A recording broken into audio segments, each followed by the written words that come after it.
Teachers join ಆಗಿದ್ದಾರೆ. ಎಲ್ಲರಿಗೂ ಸಹ ವೆಲ್ಕಮ್ ಹೇಳ್ತಾ ಇವತ್ತಿನ ಸೆಷನ್ ಅಲ್ಲಿ ನಾವು ಯಾವ್ದ್ರ ಬಗ್ಗೆ ಮಾತಾಡ್ತಿದೀವಿ ಮತ್ತೆ ಯಾವ ಸೆಕ್ಟರ್ ಬಗ್ಗೆ ಮಾಡ್ತಿದೀವಿ ಅನ್ನೋದನ್ನ ಮುಂದೆ ನೋಡ್ತಾ ಹೋಗೋಣ. Okay, Suresh sir, welcome sir. Shruti madam Christ join ಆಗಿದ್ದಾರೆ, ವೆಲ್ಕಮ್ ಹೇಳಿ. ಓಕೆ, ಕ್ರೈಸ್ಟ್ ಸ್ಕೂಲ್ ಸ್ಟೂಡೆಂಟ್ಸ್ ಸಹ ಜಾಯಿನ್ ಆಗಿದ್ದೀರಾ, ನಿಮ್ಗೂ ಸಹ ವೆಲ್ಕಮ್ ಮಾಡ್ತಾ ನಾವ್ ಇದಕ್ಕೂ 2 ವೀಕ್ಸ್ ಮುಂಚೆ ಇಂಡಿಯನ್ ಆರ್ಮ್ಡ್ ಫೋರ್ಸ್ ಬಗ್ಗೆ ಇದೇ ತರ ವೆಬಿನಾರ್ ಕ್ಲಾಸ್ ನ ಕೇಳಿದ್ವಿ. ಅದೇ ತರ ನೆಕ್ಸ್ಟ್ ಹೆಲ್ತ್ ಕೇರ್ ಸೆಕ್ಟರ್ ಬಗ್ಗೆನೂ ಕೇಳಿದ್ವಿ. ಇವತ್ತಿನ ಇದ್ರಲ್ಲಿ ನಾವು ನೋಡೋಣ ಯಾವ ಸೆಕ್ಟರ್ ಬಗ್ಗೆ ನೋಡ್ತಿದೀವಿ ಏನು ಅನ್ನೋದು ನಿಮ್ಗೆ ಎಲ್ಲರಿಗೂ ಕ್ಯೂರಿಯಾಸಿಟಿ ಇದೆಯಲ್ವಾ. ನೋಡೋಣ ಇವತ್ತಿನ ಇದ್ರಲ್ಲಿ ನಾವು ಯಾವ ಒಂದು ಸೆಕ್ಟರ್ ಬಗ್ಗೆ ತಿಳ್ಕೊತಾ ಇದೀವಿ ಅಂತ ನೋಡೋಣ.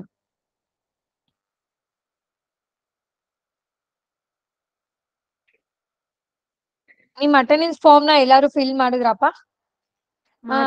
ಸ್ಟೂಡೆಂಟ್ಸ್ ಅಷ್ಟೇ ಅಲ್ಲ, ಕ್ರೈಸ್ಟ್ ಸ್ಟಾಪ್ ಯಾರಿದ್ದೀರಾ, ಕ್ರೈಸ್ಟ್ ಟೀಚರ್ಸ್ ಯಾರಿದ್ದೀರಾ, ಎಲ್ಲಾರು ಅಟೆಂಡೆನ್ಸ್ ಫಾರ್ಮ್ ನ ಫಿಲ್ ಮಾಡಿ.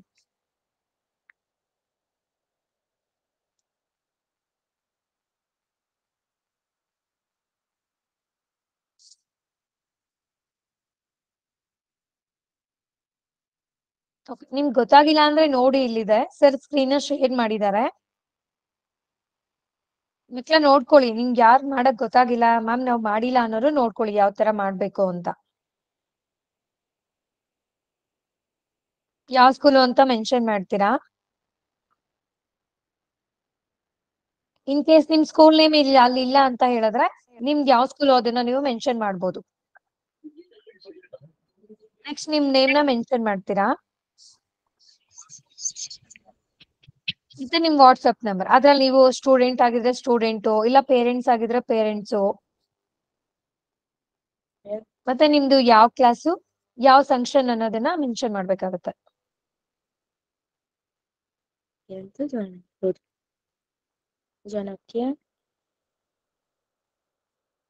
ಮಾಡಿದ್ರಾ ಎಲ್ಲರೂ ಅಟೆಂಡೆನ್ಸ್ ಫಾರ್ಮ್ ನ ಫಿಲ್ ಮಾಡಿದ್ರಾ?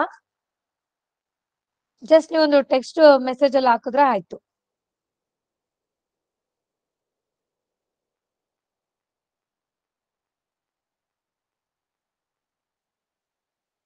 ಮಾಮಾ ಹಾ ಗುಡ್ಡಿ. ಓಕೆ ಮಕ್ಳ, ಈಗ ಒಂದು ವಿಡಿಯೋನ ಪ್ಲೇ ಮಾಡ್ತೀವಿ. ಈ ವಿಡಿಯೋನ ಅಬ್ಸರ್ವ್ ಮಾಡಾದ್ಮೇಲೆ ಹೇಳಿ ಆ ವಿಡಿಯೋಯಿಂದ ನಿಮ್ಗೆ ಏನ್ ಅರ್ಥ ಆಯ್ತು ಏನು ಅಂತ ನೀವು ಟೆಕ್ಸ್ಟ್ ಬಾಕ್ಸ್ ಅಲ್ಲ ಮೆಸೇಜ್ ಮಾಡಿದ್ರೆ ಆಯ್ತು. ಕೇಳ್ಕೊಳ್ಳಿ. आप नानाजी से इतना डरते क्यों? मैं सवाल ही नहीं।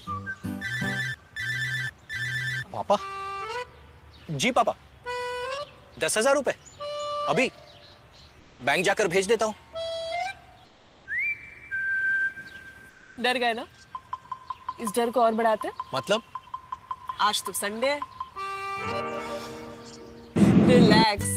बैंक बंद है, बैंकिंग सर्विसेज नहीं, ये मिलेगी डेली 24 घंटे। कैसे? अब बैंकिंग है आसान, डिजिटल बैंकिंग। सिर्फ एक उंगली का है काम। बताओ कैसे भेजे? NEFT, IMPS, UPI, कोई भी। वाह, फाइनेंशियल ट्रांजैक्शंस कहीं भी कभी भी। अब मैं भी बनूंगा डिजिटल, फिर नो डर। अरे नाना जी, पापा।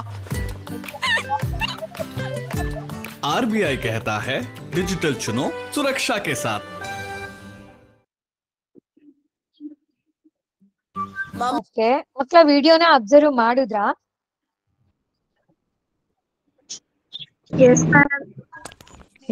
ಓಕೆ, ಹಾಗಿದ್ರೆ ಇವತ್ತು ನಾವು ಯಾವ ಇದು ಸೆಕ್ಟರ್ಗೆ ರಿಲೇಟೆಡ್ ಆಗಿ ತಿಳ್ಕೊಳಕ್ ಹೋಗ್ತಾ ಇದೀವಿ.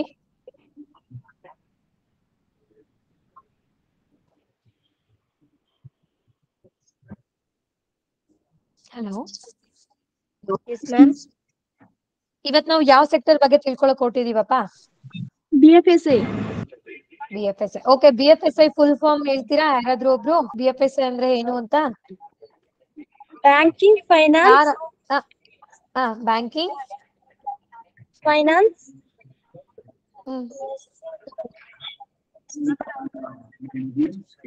ಇಲ್ಲ, ನೀವು ಚಾಟ್ ಬಾಕ್ಸ್ ಆದ್ರೂ ಹಾಕ್ಬೋದು. ಮ್ಯಾಮ್ ನಮ್ಗೆ ಹೇಳಕ್ ಆಗಲ್ಲ, ನಾವು ಚಾಟ್ ಬಾಕ್ಸ್ ಅಲ್ಲಿ ಹಾಕ್ತಿವಿ ಅಂದ್ರೆ ನೀವು ಅದನ್ನು ಹಾಕ್ಬೋದು. Banking financial service insurance. Good. Banking financial service insurance. Okay, ಇವತ್ತಿನ ಸೆಷನ್ ವೆಬಿನಾರ್ ಅಲ್ಲಿ ನಾವು ಬ್ಯಾಂಕಿಂಗ್ ಬಗ್ಗೆ ತಿಳ್ಕೊಳಕ್ಕೆ ಹೊರಟಿದೀವಿ. ಓಕೆ, ಮ್ಯೂಟ್ ಮಾಡಿ. Yes ma'am. ಬಾಕ್ಸ್ ಅಲ್ಲಿ ಹಾಕಿ.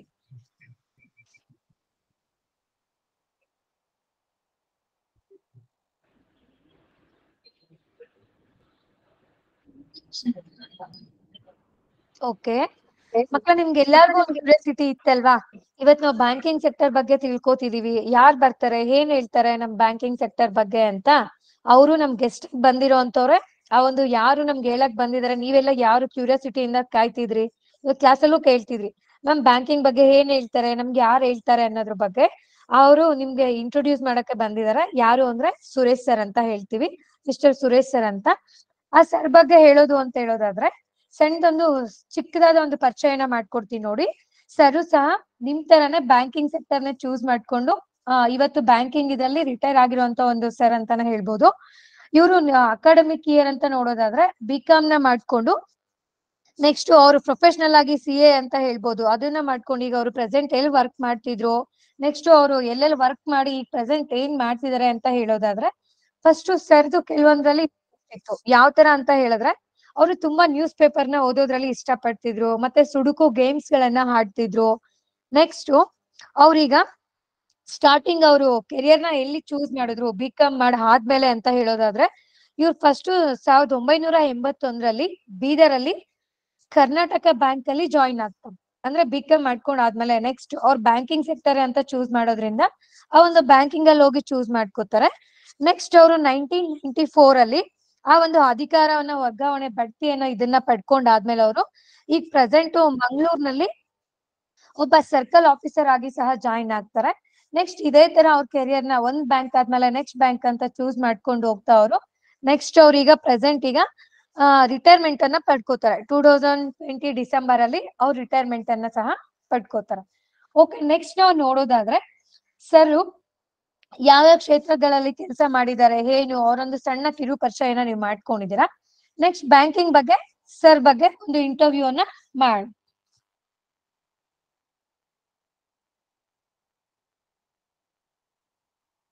ಸರ್ ನೀವು ಈ ಒಂದು ಕೆಲ್ಸನ ಯಾಕೆ ಚೂಸ್ ಮಾಡಿದೀರಾ, ಏನು ಅನ್ನೋದ್ರ ಬಗ್ಗೆ ಸ್ವಲ್ಪ ಇನ್ಫಾರ್ಮೇಶನ್ ಹೇಳ್ತೀರಾ ಸರ್?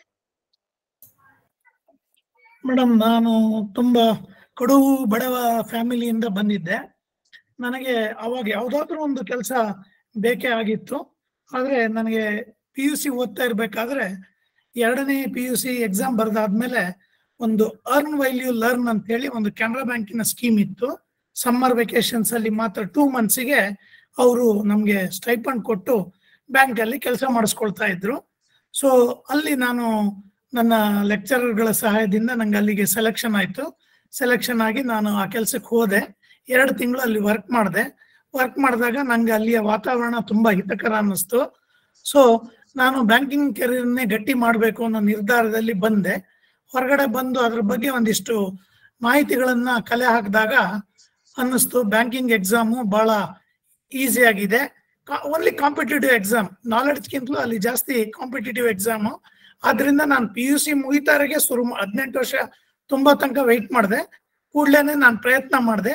ಸೊ ಡಿಗ್ರಿ ಆಗೋಕ್ಕಿಂತ ಮೊದಲೇ ನಾನು ಬ್ಯಾಂಕಿಗೆ ಸೇರೋದಕ್ಕೆ ಅನುಕೂಲ ಆಯ್ತು. ಓಕೆ ಸರ್, ಇದು ಬ್ಯಾಂಕಿಂಗ್ ಅನ್ನೋ ಒಂದು ಇಂಟ್ರೆಸ್ಟ್ ನಿಮ್ಮಾಗೆ ನೀವೇ ಚೂಸ್ ಮಾಡಿದ್ದ, ಇಲ್ಲ ನಿಮ್ ಪೇರೆಂಟ್ಸ್ ಹೇಳಿದ್ರಾ, ಇಲ್ಲ ನಿಮ್ ಫ್ರೆಂಡ್ಸ್ ಹೇಳಿದ್ರಾ, ಯಾಕೆ ಬ್ಯಾಂಕಿಂಗ್ ನೇ ಚೂಸ್ ಮಾಡ್ಕೊಂಡ್ರಿ? ಅದೇ ಮೇಡಮ್, ನಾನು ಹೇಳಿದ್ನಲ್ಲ, ಅಲ್ಲಿ ಸ್ಟೂಡೆಂಟ್ ಟ್ರೈನಿ ಆಗಿ ನಾನು ವರ್ಕ್ ಮಾಡಿದ್ರಿಂದ ಕೆನರಾ ಬ್ಯಾಂಕ್ ಅಲ್ಲಿ, ಸೊ ನನಗೆ ಅಲ್ಲಿ ಬ್ಯಾಂಕಿಂಗ್ ವಾತಾವರಣ ತುಂಬಾ ಈಸಿ ಅನ್ನಿಸ್ತು. ಪರವಾಗಿಲ್ಲ, ಇದನ್ನ ಸೆಲೆಕ್ಟ್ ಮಾಡ್ಕೊಂಡ್ರೆ ನಮ್ಮ ಜೀವನಕ್ಕೇನು ಕಷ್ಟ ಆಗೋಲ್ಲ.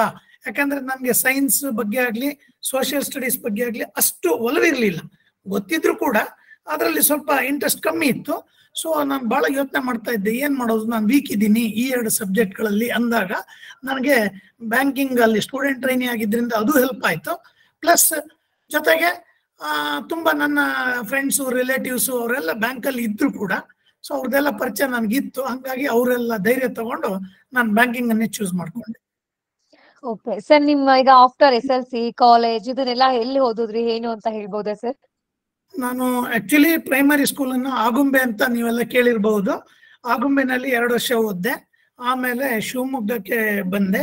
ಶಿವಮೊಗ್ಗದಲ್ಲಿ ಒಂದಿಷ್ಟು ಪ್ರೈಮರಿ ಎಜುಕೇಶನ್ ಮುಗಿಸ್ದೆ. ಆಮೇಲೆ SLC ನಲ್ಲಿ ಸೇಕ್ರೆಡ್ ಹಾರ್ಟ್ ಸ್ಕೂಲ್ ಅಂತ ಓದಿದೆ. ಆಮೇಲೆ PUCಗೆ DVS ಜೂನಿಯರ್ ಕಾಲೇಜ್ ಅಂತೇಳಿ ಶಿವಮೊಗ್ಗದಲ್ಲಿ ಓದಿದೆ.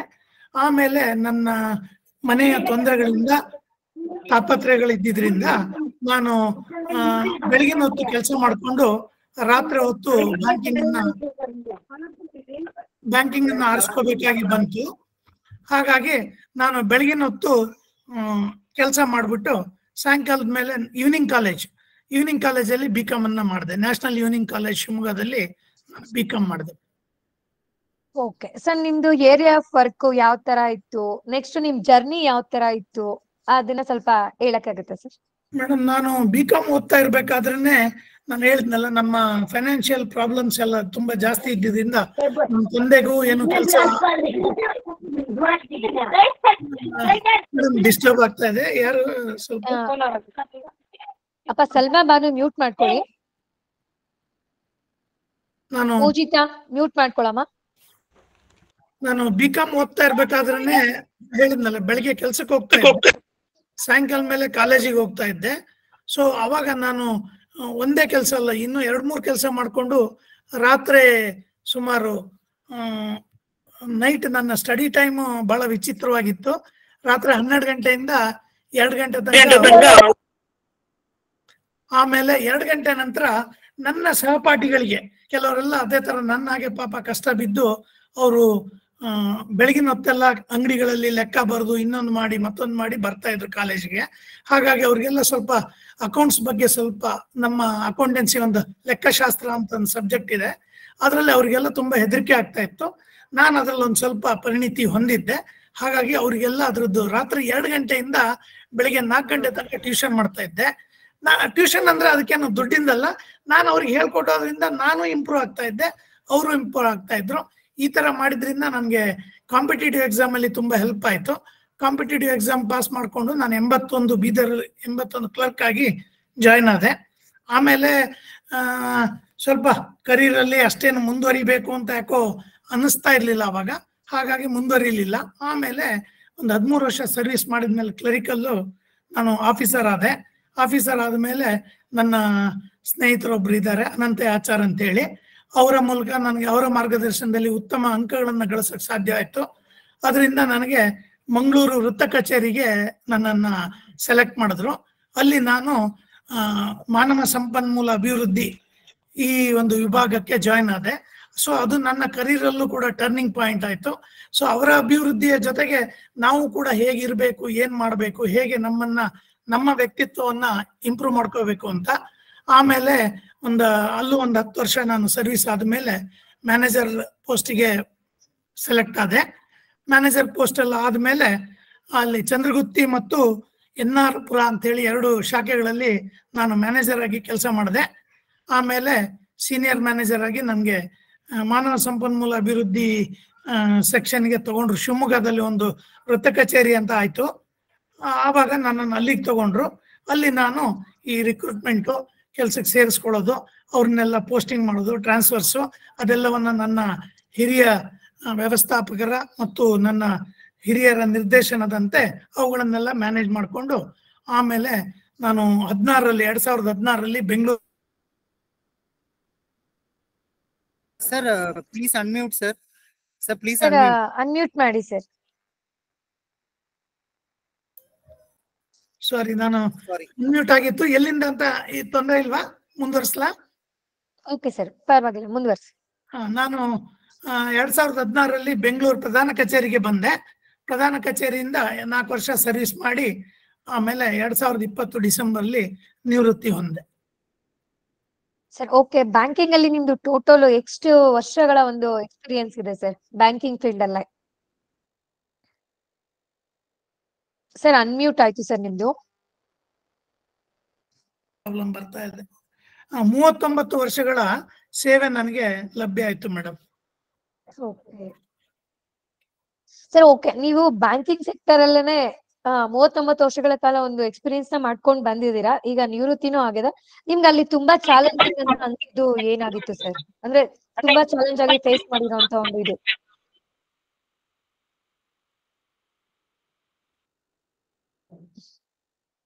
Sir, please unmute, sir.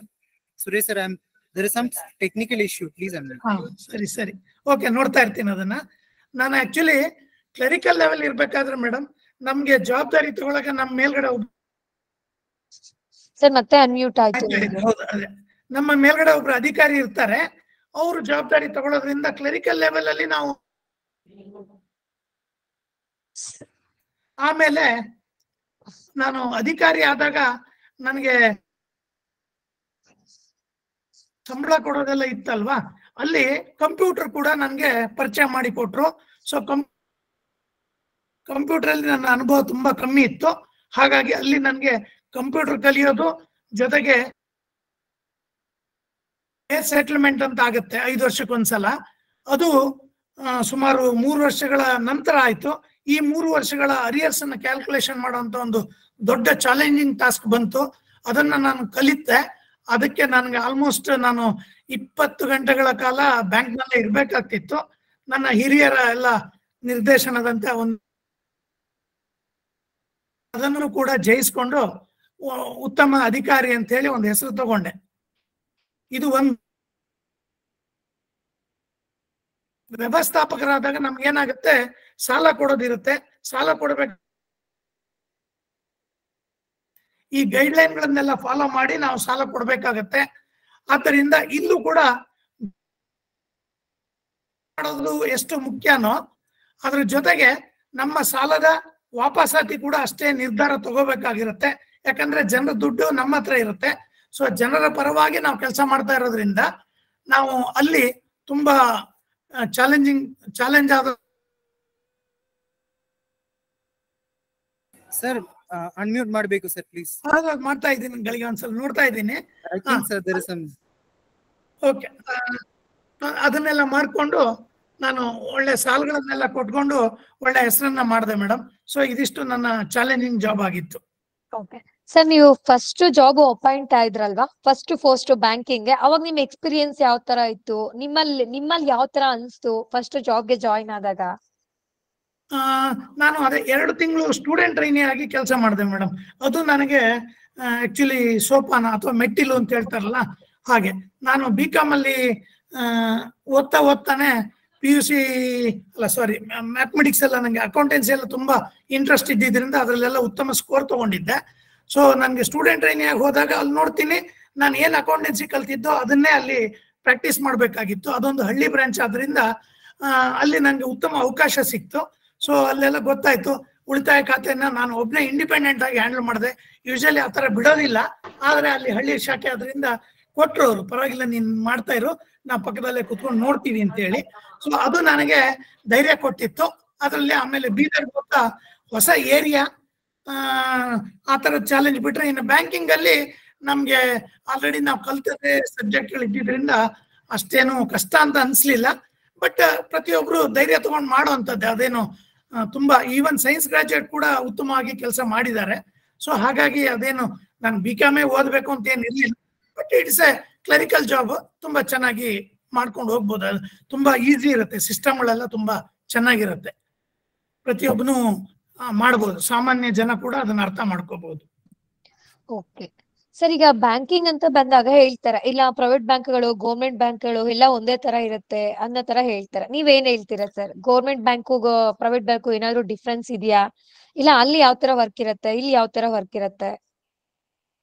ಅಲ್ಲಿ ಪ್ರೈವೇಟ್ ಬ್ಯಾಂಕ್ಗಳಲ್ಲಿ ಒಂದೇನಂದ್ರೆ ನಿರ್ಧಾರನ ಇಂಡಿವಿಜುವಲ್ ತಗೊಳಕ್ಕೆ ಬಿಡ್ತಾರೆ. ಗೌರ್ಮೆಂಟ್ ಸೆಕ್ಟರ್ ಅಲ್ಲಿ ಗೈಡ್ಲೈನ್ಸ್ಗಳು ಇರುತ್ತೆ. ಸೊ ಆ ಗೈಡ್ಲೈನ್ಸ್ ನಾವು ಜಾಸ್ತಿ ದೃಷ್ಟಿಲಿ ಇಟ್ಕೊಂಡು ಹೆದರ್ಕೊಂಡು ನಾವು ಡಿಸಿಷನ್ಸ್ ತಗೊಳ್ಳೋದನ್ನ ಕಮ್ಮಿ ಮಾಡಿದ್ರೆ ಅವಾಗ ನಮ್ಮ ಅಭಿವೃದ್ಧಿ ಕುಂಠಿತ ಆಗುತ್ತೆ. ಅದೇ ಪ್ರೈವೇಟ್ ಬ್ಯಾಂಕ್ ಅಲ್ಲಿ ಅವರು ಕೆಲವು ಚಾಲೆಂಜಿಂಗ್ ಟಾಸ್ಕ್ಗಳನ್ನೇ ಕೊಟ್ಟಿರ್ತಾರೆ.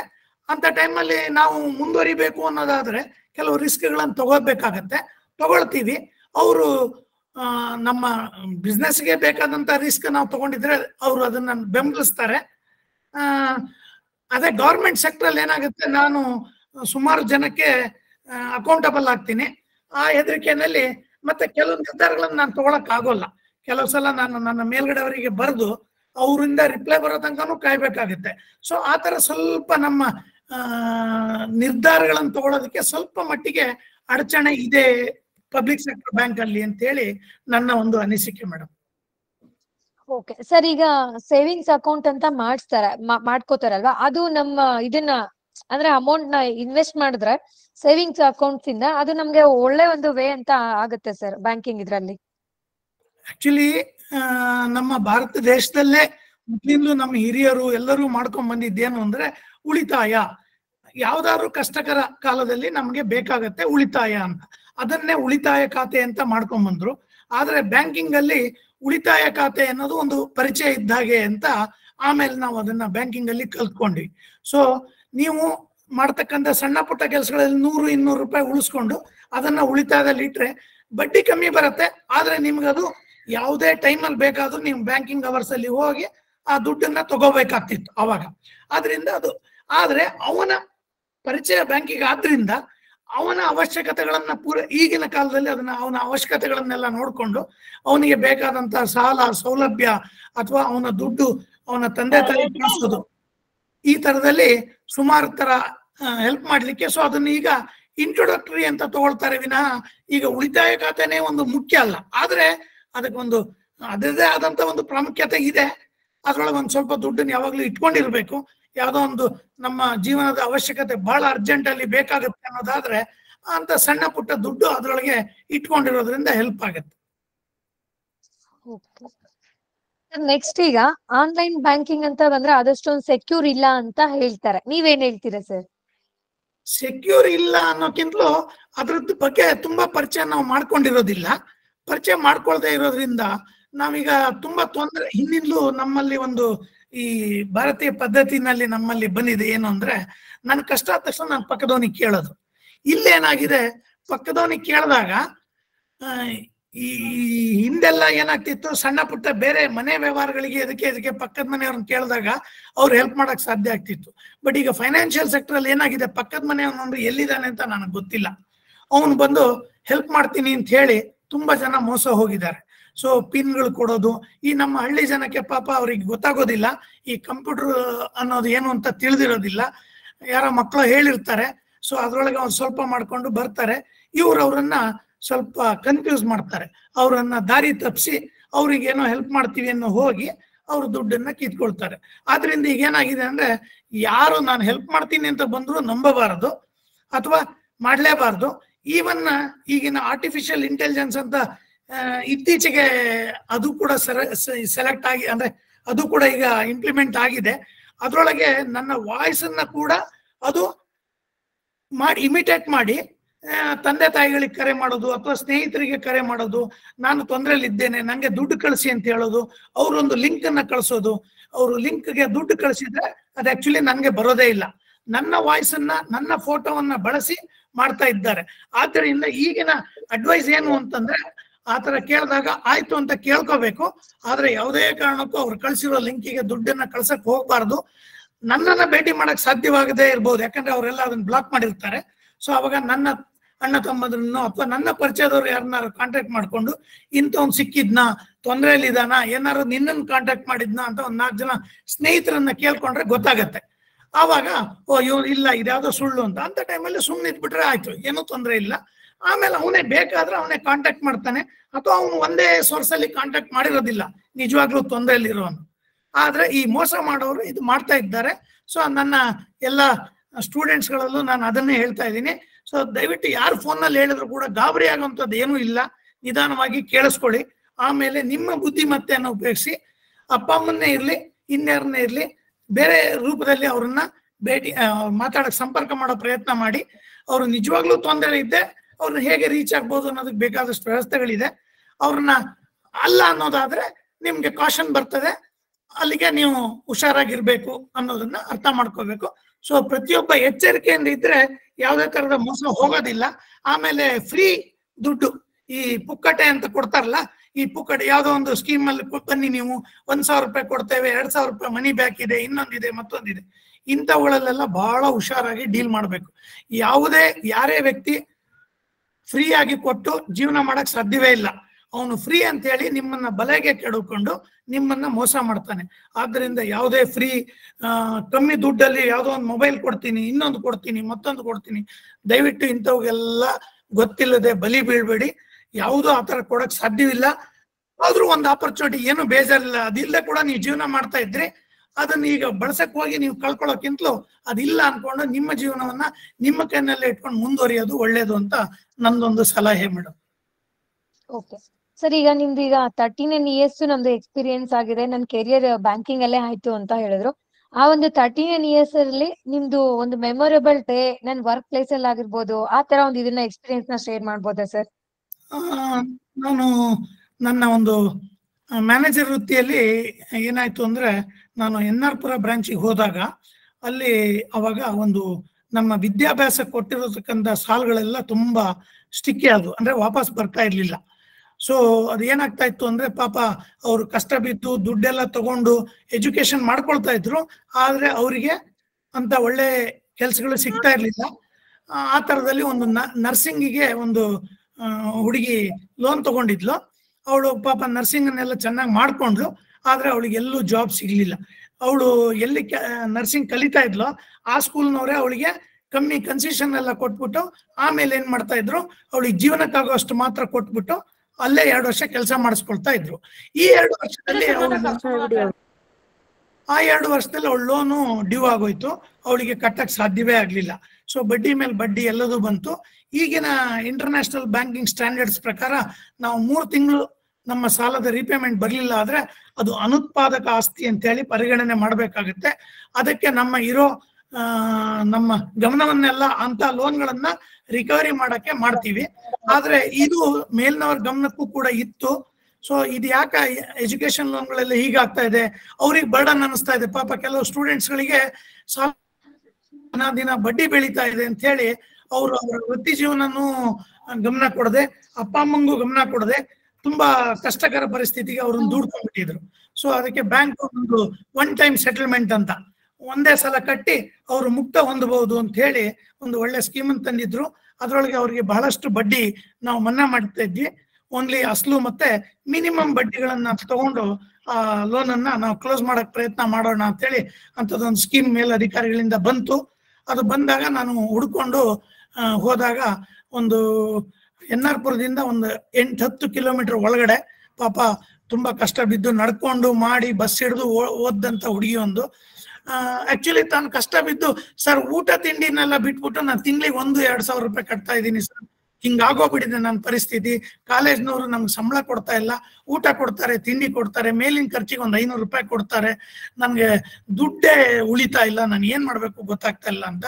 ಆ ಟೈಮಲ್ಲಿ ನಾನು ಹೇಳಿದೆ, ನೋಡಮ್ಮ ನೀನ್ ಬರೀ ಇಷ್ಟೇ ಕಟ್ಟಿದ್ರೆ ಸಾಕಾಗತ್ತೆ, ನಿನ್ನ ಪೂರ ಬಡ್ಡಿನೇ ಪೂರ ಅಸಲು ಕೂಡ ನಿಂದು ಬೆಳೆದಿರೋಷ್ಟು ಬಡ್ಡಿ ಕಟ್ಬೇಕಾಗಿಲ್ಲ, ಬೆಳೆದಿರೋಷ್ಟು ಅಮೌಂಟ್ ಅನ್ನು ನೀನ್ ಕಟ್ಟಬೇಕಾಗಿಲ್ಲ, ತುಂಬಾ 1/3 ಕಮ್ಮಿ ದುಡ್ಡಲ್ಲಿ ನಿಂದು ಬರೀ ಅಸಲು ಮತ್ತೆ ಮಿನಿಮಮ್ ಬಡ್ಡಿ, ಅಷ್ಟೊಳಗೆ ನಿನ್ ಜೀವನ ಮುಗ್ದೋಗ್ಬಿಡುತ್ತೆ, ನಿನ್ಗೆ ಅದರಿಂದ ಅನುಕೂಲ ಆಗುತ್ತೆ, ನೀನ್ ಎಲ್ಲಿಂದಾದ್ರೂ ಸಾಲ ಮಾಡಾದ್ರೂ ಪರವಾಗಿಲ್ಲ, ಯಾರೋ ಅಂದ್ರೆ ನೆಂಟ್ರಷ್ಟರಲ್ಲಿ ಬಳಗದಲ್ಲಿ ಎಲ್ಲೋ ಒಂದ್ ಕಡೆ ಮಾಡಿ ಕಟ್ಟಬೇಕು ಅಂತ ಹೇಳಿದೆ. ಪಾಪ ನಂಗೆ ಅವ್ರ ಪರಿಸ್ಥಿತಿ ನೋಡಿ ತುಂಬಾ ಕಣ್ಣೀರೇ ಹಾಕುವಂತ ಪರಿಸ್ಥಿತಿ ಆಗ್ಬಿಟ್ಟಿತ್ತು. ಆದ್ರೆ ಆ ಹುಡುಗಿ ಧೈರ್ಯ ಮಾಡಿ ಹೇಳ್ತು, ಇಲ್ಲ ಸರ್ ನನ್ಗೆ ಅಲ್ಲೊಬ್ರು ವೆಲ್ ವಿಷರ್ ಇದ್ದಾರೆ, ಅವ್ರ ಹತ್ರ ಮಾತಾಡಿ ನಾನು ಅಷ್ಟು ಅಮೌಂಟ್ ಅನ್ನು ಹೊಂದಿಸ್ಕೊಂಡು ಕಟ್ತೀನಿ, ನಂಗೆ 1 ವಾರಗಳ ಕಾಲಾವಕಾಶ ಕೊಡಿ ಅಂತಂದ್ಲು. ನಾನು ಆಕ್ಚುಲಿ ಕಾಂಟ್ಯಾಕ್ಟ್ ಮಾಡ್ಬೇಕಾದ್ರೆ 2-3 ದಿನ ಅವಕಾಶ ಇತ್ತು. ಅದಕ್ಕೆ ಕೊನೆಗೆ ನಾನು ಮೇಲಧಿಕಾರಿಗಳಿಗೆ ಹೇಳಿದೆ, ಆಯ್ತು ಅಂತ. ಕೊನೆಗೆ ಅವಳು ಬಹಳ ಪ್ರಯತ್ನ ಪಟ್ಟು 3 ದಿನದಲ್ಲಿ ಆ ದುಡ್ಡನ್ನು ಹೊಂದಿಸ್ಕೊಂಡ್ಬಂದು ಕಟ್ಟಿದ್ಲು. ಅವಳಿಗೂ ತುಂಬಾ ದುಡ್ಡು ಉಳಿತಾಯ ಆಯ್ತು. ಬ್ಯಾಂಕಿಗೂ ಕೂಡ ಸ್ಕೀಮಿನ ಪ್ರಕಾರ ನಾವೇನು ಬೆನಿಫಿಟ್ ಕೊಡ್ಬೋದಿತ್ತು ಅಷ್ಟನ್ನು ಕೊಟ್ವಿ. ನನಗೂ ಒಂದು ಮೇಲಧಿಕಾರಿಗಳಿಂದ ಬೆನ್ತಟ್ಟು ಆಯ್ತು. ಆದ್ರೆ ನನಗೆ ಬೆನ್ತಟ್ಟಿಸ್ಕೊಂಡಿದ್ಕಿಂತಲೂ ಒಬ್ಬ ಕಷ್ಟದಲ್ಲಿರ್ತಕ್ಕಂಥ ಒಂದು ವಿದ್ಯಾರ್ಥಿಗೆ ನಾನು ಹೆಲ್ಪ್ ಮಾಡಿದೆ ಅಂತ ಹೇಳಿ ಯಾವಾಗ್ಲೂ ನಾನು ನೆನೆಸ್ಕೊಳ್ತಿರ್ತೀನಿ ಮೇಡಮ್. ಸರ್ ಓಕೆ, ಈಗ ನಿಮ್ಮ ಫ್ಯಾಮಿಲಿ ಯಾವ ತರ ಫೀಲ್ ಮಾಡುತ್ತೆ ಸರ್? ಈಗ ನೀವು ಇದ್ರಲ್ಲೇ ನಿಮ್ಮ ಕೆರಿಯರ್ ನ ಚೂಸ್ ಮಾಡ್ಕೊಂಡ್ರಿ, ಈ ತರ ಒಂದು ಮೆಮೊರೇಬಲ್ ಡೇ ಅಂತಾನು ಇತ್ತು, ಇದಕ್ಕೆ ಈ ತರ ಇದ್ದಾಗ ನಿಮ್ ಫ್ಯಾಮಿಲಿಗೆ ಯಾವ ತರ ಅನ್ಸುತ್ತೆ ನೀವ್ ಈ ತರ ಮಾಡಿದ್ರಿಂದ ಎಲ್ಲ? ಆಕ್ಚುಲಿ ನಾನು ಬ್ಯಾಂಕಿಗೆ ಸೇರ್ಕೊಂಡಿದ್ದೆ ನನ್ನ ಫ್ಯಾಮಿಲಿಗೆ ಒಂದು ದೊಡ್ಡ ವರ ಮೇಡಮ್. ಯಾಕಂದ್ರೆ ನಮ್ಮ ತಂದೆಯವರು ಬಸ್ ಕಂಡಕ್ಟರ್ ಆಗಿದ್ರು ಪ್ರೈವೇಟ್ ಬಸ್ ಅಲ್ಲಿ. ಅವರು ಮ್ಯಾನೇಜ್ಮೆಂಟಿನ ಕೆಲವು ಒಳ ಜಗಳಗಳಿಂದ ಎಲ್ಲರನ್ನೂ ಹೊರಗಾಕ್ತಾ ನಮ್ಮ ತಂದೆಯವ್ರನ್ನ ಕೂಡ ಹೊರಗಾಕ್ಬಿಟ್ರು. ಅವಾಗ ನಂದು ಇನ್ನೂ ಜಸ್ಟ್ SLC ಎಕ್ಸಾಮ್ ಬರ್ದಿದ್ದೀನಿ, ಇನ್ನು ರಿಸಲ್ಟ್ ಬಂದಿರ್ಲಿಲ್ಲ. ಆವಾಗಲೇ ನಮ್ಮ ತಂದೆ ತುಂಬಾ ಶೋಚನೀಯ ಪರಿಸ್ಥಿತಿಗೆ ಹೋಗ್ಬಿಟ್ಟಿದ್ರು. ಅವಾಗ ಅವರು ಕೇಳಿದ್ರು, ಏನ್ ಮಾಡ್ಲೋ ಮಗನೇ ಅಂತ. ಏನೂ ಮಾಡಬೇಡಿ, ನಾನು ರಾತ್ರಿ ಕಾಲೇಜಿಗೆ ಹೋಗಿ ಓದ್ತೀನಿ, ನೀವೇನು ಹೆದರಬಾರ್ದು, ನಿಮ್ ಕೈನಲ್ಲಿ ಏನಾಗುತ್ತೋ ಮಾಡೋಣ, ಎಲ್ಲಾರು ಒಂದ್ ಕಡೆ ಮಾಡೋಣ ಅಂತ. ಅವಾಗಿಂದಲೇ ನಾನು ಅವ್ರನ್ನು ಧೈರ್ಯ ತುಂಬಿದೆ, ಅವರು ನನ್ಗೆ ಧೈರ್ಯ ತುಂಬಿದ್ರು. ಹಾಗಾಗಿ ನಾನು ರಾತ್ರಿ ಕಾಲೇಜಲ್ಲಿ ಓದಿ ಬೆಳಗ್ಗೆ ಎಲ್ಲೋ ಕೆಲ್ಸಕ್ಕೆ ಹೋಗಿ ಸಂಸಾರ ಒಂದ್ ಸ್ವಲ್ಪ ಮಟ್ಟಿಗೆ ಮಾಡ್ಕೊಂಡ್ ಬಂದ್ವಿ. ಆಮೇಲೆ ನಂಗೆ 81ರಲ್ಲಿ ಕೆಲಸ ಸಿಕ್ಕಿದಾಗ ನಿಜಕ್ಕೂ ಫ್ಯಾಮಿಲಿ ಬಹಳ ಖುಷಿ ಆಯ್ತು. ಆಮೇಲೆ ನಾನು ಒಳ್ಳೆ ಕೆಲಸಗಳನ್ನೇ ಮಾಡ್ಕೊಂಡು ಬಂದೆ. ಯಾವುದೇ ತರದ ದುಷ್ಟ ಅಭ್ಯಾಸಗಳನ್ನು ನಾನು ಇಟ್ಕೊಂಡಿರ್ಲಿಲ್ಲ. ಆದ್ರಿಂದ ನನಗೆ ಉಳಿತಾಯ ಕೂಡ ಸ್ವಲ್ಪ ಮಟ್ಟಿಗೆ ಆಗ್ತಾ ಇತ್ತು. ಅದನ್ನೇ ನಾನು ತುಂಬಾ ಉಳಿಸಿ, ನಾನೇ ಸ್ವಂತ ಅಡಿಗೆ ಎಲ್ಲ ಮಾಡ್ಕೊಂಡು ತುಂಬಾ ಉಳಿಸಿ ಮನೆಗೆಲ್ಲ ಕಳಿಸಿ ಅವ್ರಿಗೂ ಸಹಾಯ ಆದೆ. ಆಮೇಲೆ ತಂದೆಯವ್ರು ಕೂಡ ಆಮೇಲೆ ಅದೇ ತರ ಬ್ಯಾಂಕಿಂಗ್ ವಲಯದಲ್ಲಿ ಪಿಗ್ಮಿ ಅಂತ ಹೇಳಿ ತುಂಬಾ ಸಣ್ಣ ವೃತ್ತಿದಾರರಿಂದ ದಿನಕ್ಕೆ ₹1, ₹2, ₹5 ಈ ತರ ಕಲೆಕ್ಟ್ ಮಾಡೋದು, ಅದನ್ನ ಬ್ಯಾಂಕಿಗೆ ಕಟ್ಟೋದು. ಹೀಗೆ ನಿಷ್ಠೆಯಿಂದ ಅವರು ಕೂಡ ಸೇವೆ ಮಾಡಿದ್ರು. ಹಾಗಾಗಿ ಅವ್ರಿಗೂ ಕೂಡ ಕಮಿಷನ್ ಬರ್ತಾ ಇತ್ತು. ಆದ್ರಿಂದ ಇಂಪ್ರೂವ್ ಆಯ್ತು. ಹಾಗಾಗಿ ವೃತ್ತಿ ಜೀವನದಲ್ಲಿ ತುಂಬಾನೇ ನಾವು ಸಂತೋಷ ಪಟ್ಟಿದ್ವಿ. ನಂಗೆ ಬ್ಯಾಂಕ್ ಕೂಡ ಆಮೇಲೆ ಎಲ್ಲದರಲ್ಲೂ ನನಗೆ ಮನೆ ಕಟ್ಟೋದಕ್ಕಾಗ್ಲಿ, ಸಾಲ ಕೊಡೋದು, ನನ್ನ ಮಕ್ಕಳಿಗೆ ಒಳ್ಳೆ ಎಜುಕೇಶನ್ ಕೊಡ್ಸಕ್ ಸಾಧ್ಯವಾಯ್ತು. ನನ್ನ ಸಂಬಳ ಕೂಡ ತುಂಬಾ ಬೇಕಾದಷ್ಟು ಆಗ್ತಿತ್ತು ಮೇಡಮ್. ಸಂಸಾರ ನೋಡ್ಕೊಳಕ್ಕೆ, ಸಂಸಾರದೆಲ್ಲ ನೋಡ್ಕೊಳಕ್ಕೆ, ತಂಗಿಯಂದ್ರಿಗೆ ಮದುವೆ ಮಾಡ್ಲಿಕ್ಕೆ ಎಲ್ಲದಕ್ಕೂ ಸಾಕಾಗ್ತಿತ್ತು. ಅಂದ್ರೆ ಯಾವುದೇ ತರದ ದುಷ್ಟ ಅಭ್ಯಾಸಗಳನ್ನ ಇಟ್ಕೊಂಡಿರ್ಲಿಲ್ಲ, ಪೋಲು ಮಾಡ್ತಿರ್ಲಿಲ್ಲ, ಅಡಿಗೆ ಮಾಡ್ಕೊಂಡೇ ಮಾಡ್ತಾ ಇದ್ವಿ. ಸೊ ಈ ತರ ಎಲ್ಲ ಆಗಿದ್ರಿಂದ ಅವ್ರು ನನ್ನನ್ನ ಕ್ಯಾಬಿನ್ ನಲ್ಲಿ ಮ್ಯಾನೇಜರ್ ಆಗಿ ನೋಡಿದಾಗ್ಲೇ ತುಂಬಾ, ನಮ್ಮ ಅಪ್ಪ ಅಂತೂ ತುಂಬಾನೇ ನೆನ್ಸ್ಕೊಳ್ತಾ ಇದ್ರು ಯಾವಾಗ್ಲೂ, ಮಗನೇ ನಾವೇನೋ ಮಾಡ್ತಾ ಇದ್ವಿ, ಇವತ್ತು ನೀನ್ ಒಳ್ಳೆ ಇದಕ್ ಹೋಗಿದೀಯಾ, ನಾವು ಇದೇ ತರ ನಿಷ್ಠೆಯಿಂದ ಯಾವಾಗ್ಲೂ ಇರ್ಬೇಕು, ಸಮಾಜಕ್ಕೆ ನಾವು ಋಣಿಯಾಗಿರ್ಬೇಕು ಅಂತ. ನಾನು ಹಾಗಾಗಿ ಸಮಾಜದ ಬಗ್ಗೆ ಮೊದ್ಲಿಂದಲೂ ಕಾಳಜಿನ ಹೊಂದಿದ್ದೆ. ನನಗೆ ಇಂಥ ಟೈಮಲ್ಲೇ ನನ್ನ ಸ್ನೇಹಿತರಾದ ಅನಂತಾಚಾರ್ಯ ಅವರ ಮಾರ್ಗದರ್ಶನ ಬೇರೆ ಸಿಕ್ತು. ಹಾಗಾಗಿ ನಾನು ವೃತ್ತಿ ಜೀವನದಲ್ಲಿ ಮುಂದೆ ಬಂದೆ. ಕೊನೆಗೆ ಒಳ್ಳೆ ಹೆಸರು ತಗೊಂಡು ನಿವೃತ್ತನಾದೆ madam. Okay sir. Sir next ಈಗ ನೀವು ಈಗ ನಮ್ಮ ಇಲ್ಲಿ 8th, 9th, 10th 3 ಕ್ಲಾಸ್ ಇರೋ ಮಕ್ಳು ಜಾಯ್ನ್ ಆಗಿದ್ದಾರೆ. ಅವ್ರಿಗೂ ಸಹ ಸರ್ ನಿಮ್ ತರ ಬ್ಯಾಂಕಿಂಗ್ ಅಲ್ಲೇ ಅವ್ರ ಕೆರಿಯರ್ ಚೂಸ್ ಮಾಡ್ಬೇಕು, ನಾನ್ ಬ್ಯಾಂಕಿಂಗ್ ಸೆಕ್ಟರ್ ಅಲ್ಲೇ ಹೋಗಿ ಜಾಬ್ ಮಾಡ್ಬೇಕು ಅನ್ನೋ ಒಂದು ಆಸೆ ಇದೆ. ಅವ್ರಿಗೆ ನೀವ್ ಏನ್ ಅಡ್ವೈಸ್ ಮಾಡ್ತೀರಾ ಸರ್? ಮಕ್ಳು ಹೇಳ್ತಾರೆ. ನಿಮ್ಮ ಏನು ಗಣಿತ ಎಲ್ಲ ಇದೆ ಅದನ್ನ ತುಂಬಾ ಚೆನ್ನಾಗಿ ನೀವು ಕಲ್ತ್ಕೋಬೇಕು. ಸಾಮಾನ್ಯ ಜ್ಞಾನ ಕೂಡ ಬೆಳೆಸ್ಕೋಬೇಕು. ಬ್ಯಾಂಕಿಂಗ್ ಅಲ್ಲಿ ಈಗ ಡಿಗ್ರಿ ಮಿನಿಮಮ್ ಕ್ವಾಲಿಫಿಕೇಶನ್ ಮಾಡಿದ್ದಾರೆ. ನಾವೆಲ್ಲ ಓದ್ಬೇಕಾದ್ರೆ SLC ಇತ್ತು, ಆಮೇಲೆ PUC ಮಾಡಿದ್ರು, ಈಗ ಡಿಗ್ರಿ ಮಿನಿಮಮ್ ಮಾಡಿದ್ದಾರೆ. ಡಿಗ್ರಿ ಆದ್ಮೇಲೆ ನೀವು ಅಲ್ಲಿ ಕಾಂಪಿಟೇಟಿವ್ ಎಕ್ಸಾಮ್ ಬರೀಬೇಕು. ಕಾಂಪಿಟೇಟಿವ್ ಎಕ್ಸಾಮು ಕಾಂಪಿಟೇಟಿವ್ ಆದ್ರಿಂದ ಅಲ್ಲಿ ನಿಮ್ಮ ನಾಲೆಡ್ಜ್ ಅನ್ನ ಪರೀಕ್ಷೆ ಮಾಡೋದು ಕಮ್ಮಿ. ನೀವು ಚುರುಕಾಗಿ ಯಾವ ತರದಲ್ಲಿ ಅಲ್ಲಿ 4 ಸಬ್ಜೆಕ್ಟ್ ಇರುತ್ತೆ. ಒಂದು ಗಣಿತ, ಒಂದು ಇಂಗ್ಲಿಷು, ಒಂದು ಕ್ಲರಿಕಲ್ ಆಪ್ಟಿಟ್ಯೂಡ್ ಅಂತ ಹೇಳ್ತಾರೆ, ಇನ್ನೊಂದು ಇಂಗ್ಲಿಷ್ ನಾಲೆಡ್ಜ್. ಇಂಗ್ಲಿಷು, ಗಣಿತ, ಆಮೇಲೆ ಒಂದು ಕ್ಲರಿಕಲ್ ಆಪ್ಟಿಟ್ಯೂಡ್, ಇನ್ನೊಂದು ಯಾವುದು, ಈ ಕ್ಲರಿಕಲ್ ಆಪ್ಟಿಟ್ಯೂಡ್ ಮೇಲೆ ಒಟ್ಟು 4 ಕಾಂಪಿಟೇಟಿವ್ ಎಕ್ಸಾಮ್ಸ್. ಅಲ್ಲಿ ಪ್ರತಿಯೊಂದು ಸಬ್ಜೆಕ್ಟ್ ಅಲ್ಲೂ ನೀವು ಪಾಸ್ ಆಗ್ಬೇಕಾಗತ್ತೆ. ಆದ್ರೆ ಬರೀ ಪಾಸ್ ಆದ್ರೆ ಸಾಲದು, ಉತ್ತಮ ಅಂಕಗಳನ್ನ ಗಳಿಸ್ಕೋಬೇಕು. ಈಗ ಸಿ ಗ್ರೇಡ್ ಅಂದ್ರೆ ಕ್ಲರಿಕಲ್ ಎಲ್ಲ ಸಿ ಗ್ರೇಡ್ ಅಂತ ಹೇಳ್ತಾರೆ. ಈ ಸಿ ಗ್ರೇಡ್ ತನಕನೂ ಈಗ ಇಂಟರ್ವ್ಯೂಗಳು ಮಾಡೋದು ಬೇಡ ಅಂತೇಳಿ ಸರ್ಕಾರದ ಒಂದು ಆದೇಶ ಇದೆ. ಆದ್ರಿಂದ ಈಗ 2 ಮಟ್ಟದ ಎಕ್ಸಾಮ್ ಮಾಡಿದ್ದಾರೆ. ಒಂದು ಈ ತರ ಕಾಂಪಿಟೇಟಿವ್ ಎಕ್ಸಾಮು, ಅಲ್ಲಿ ನೀವು ಕಾಂಪಿಟೇಷನ್ ಅಲ್ಲಿ ಪಾಸ್ ಆಗಿ ಬಂದ್ರೆ ಅಲ್ಲಿಂದ ಆಮೇಲೆ ನಿಮ್ಗೆ ಫೈನಲ್ ಎಕ್ಸಾಮ್ಗೆ ಕೊಡ್ತಾರೆ. ಅಲ್ಲಿ ನಿಮ್ಮ ನಾಲೆಡ್ಜ್ ಅನ್ನ ಟೆಸ್ಟ್ ಮಾಡ್ತಾರೆ. ಸೊ ಅಲ್ಲಿ ನೀವು ಈ ಸಾಮಾನ್ಯ ಜ್ಞಾನಗಳನ್ನೆಲ್ಲ ಹೇಗೆ ಇಟ್ಕೊಂಡಿರ್ತೀರಿ ಅಂತ ಎಲ್ಲ ನೋಡ್ಕೋಬೇಕು. ಪ್ರತಿಯೊಂದು ದಿವಸನೂ ನಾನು ಪೇಪರ್ ಓದ್ತಾ ಇದ್ದೆ, ನ್ಯೂಸ್ಗಳನ್ನು ಕೇಳ್ತಾ ಇದ್ದೆ. ಇದು ಯಾವುದೇ ದೃಷ್ಟಿಯಿಂದ ಅಲ್ಲ, ಇದರಿಂದ ನಿಮ್ಮ ಸಾಮಾನ್ಯ ಜ್ಞಾನ ತುಂಬಾ ನೀವು ಪ್ರಸ್ತುತದಲ್ಲಿ ಇರ್ಬೇಕಾಗತ್ತೆ.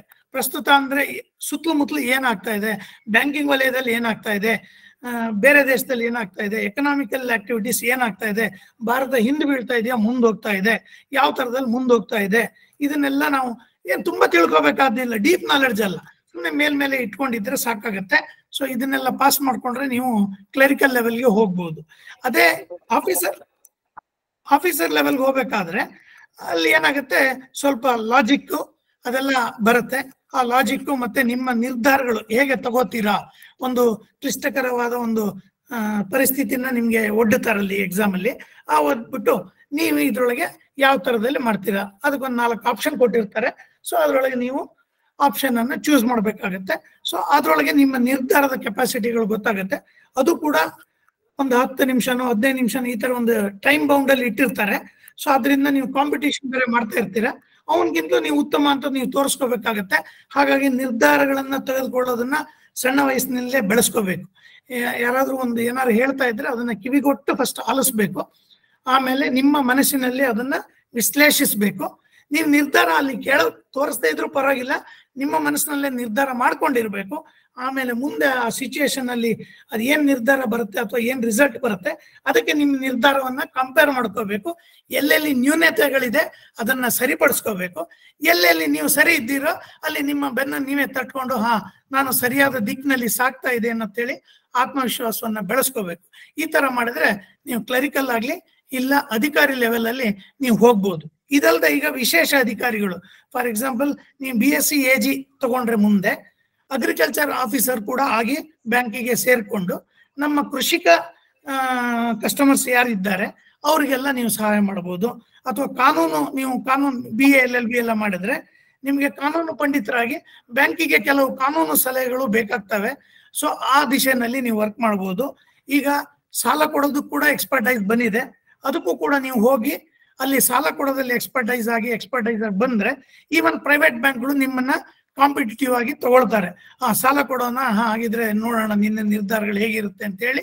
ಸೊ ಅದರಲ್ಲೂ ಕೂಡ ನೀವು ಉತ್ತಮ ಪರಿಣಿತಿ ಗಳಿಸ್ಕೊಂಡು ಉತ್ತಮವಾಗಿ ಕಾಂಪೀಟ್ ಮಾಡೋದ್ರ ಇದ್ರೆ ಸೊ ಆ ಬ್ಯಾಂಕ್ಗಳಲ್ಲೂ ಕೂಡ ನೀವು ಸೆಲೆಕ್ಷನ್ ಆಗ್ತೀರಿ. ಉತ್ತಮವಾದಂತಹ ಸಂಬಳಗಳನ್ನೇ ನೀವು ಅಲ್ಲಿ ನಿರೀಕ್ಷಣೆ ಮಾಡಬಹುದು. ಏನು ಮಾಡ್ತಿದೆ?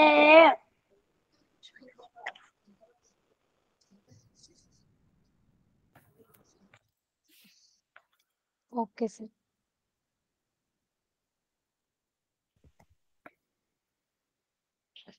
ನೆಕ್ಸ್ಟ್ ಮಕ್ಕಳ, ಈಗ ನೀವು ಸರ್ ಬಗ್ಗೆ ಕೇಳಿದ್ರಲ್ವಾ, ಆ ಸರ್ ಕೆರಿಯರ್ ಯಾವ ತರ ಇತ್ತು, ಎಲ್ಲೆಲ್ಲೆಲ್ಲ ಜಾಬ್ ಮಾಡಿದ್ರು ಏನು ಅಂತ, ಮತ್ತೆ ನೀವು ಬ್ಯಾಂಕಿಂಗ್ ಹೋಗ್ಬೇಕು ಅಂದ್ರೆ ಯಾವ ತರ ಸಬ್ಜೆಕ್ಟ್ ಇರುತ್ತೆ, ನೀವ್ ಏನೆಲ್ಲ ಓದ್ಬೇಕು ಅನ್ನೋದನ್ನ ಹೇಳಿದ್ರು. ಇದು ಬಿಟ್ಟು ಈಗ ನಿಮ್ಗೆ ಕ್ಲಾಸ್ ಅಲ್ಲೂ ಸಹ BFSI ಸೆಕ್ಟರ್ ಬಗ್ಗೆ ಕ್ಲಾಸ್ ಆಗಿದೆ. ಈಗ ನಿಮ್ಗೆ ಬ್ಯಾಂಕಿಂಗ್ ಅಲ್ಲಿ ಹೋಗೋದಕ್ಕೆ ಇಷ್ಟ ಇದೆ, ನನ್ ಬ್ಯಾಂಕಿಂಗ್ ನನ್ ಕೆರಿಯರ್ ಚೂಸ್ ಮಾಡ್ಕೋತೀನಿ ಅಂತ ಹೇಳೋದಾದ್ರೆ ನಿಮ್ಗೆ ಏನಾದ್ರು ಕ್ವಶನ್ಸ್ ಇದ್ರೆ ನೀವು ಎಲ್ಲಾರು ಮ್ಯೂಟ್ ಮಾಡಿ ಕೇಳೋದಾದ್ರೆ ಬೇಡ, ಆಭಾಸ ಆಗುತ್ತೆ. ಅದಕ್ಕೆ ಟೆಕ್ಸ್ಟ್ ಮೆಸೇಜ್ ಅಲ್ಲಿ ಹಾಕಿ ಎಲ್ಲಾರು. ನಿಮ್ಗೆ ಏನಾದ್ರು ಕ್ವಶನ್ ಇದೆ, ಸರ್ ನಂಗೆ ಈ ತರ ಬ್ಯಾಂಕಿಂಗ್ ಅಲ್ಲಿ ಕ್ವಶನ್ ಇದೆ, ಇದಕ್ಕೊಂದು ಕ್ಲಾರಿಟಿ ಕೊಡಿ, ಇದಕ್ಕೆ ಆನ್ಸರ್ ಕೊಡಿ ಅಂತ ಹೇಳಿದ್ರೆ ಸರ್ ಹೇಳ್ತಾರೆ. ನೀವು ಚಾಟ್ ಬಾಕ್ಸ್ ಅಲ್ಲಿ ಮೆನ್ಷನ್ ಮಾಡಿ. ಎನಿ ಡೌಟ್ ಬ್ಯಾಂಕಿಂಗ್ ಸೆಕ್ಟರ್ ಅಲ್ಲಿ ನಿಮ್ಗೆ ಹೋಗೋದಕ್ಕೆ, ನನ್ಗೆ ಈ ತರ ಒಂದು ಡೌಟ್ ಇದೆ, ನೀವು ಕ್ಲಾರಿಫೈ ಮಾಡಿ ಸರ್ ಅಂದ್ರೆ ಸರ್ ಆನ್ಸರ್ ಮಾಡ್ತಾರೆ. ಚಾಟ್ ಬಾಕ್ಸ್ ಅಲ್ಲಿ ಮೆನ್ಷನ್ ಮಾಡಿ.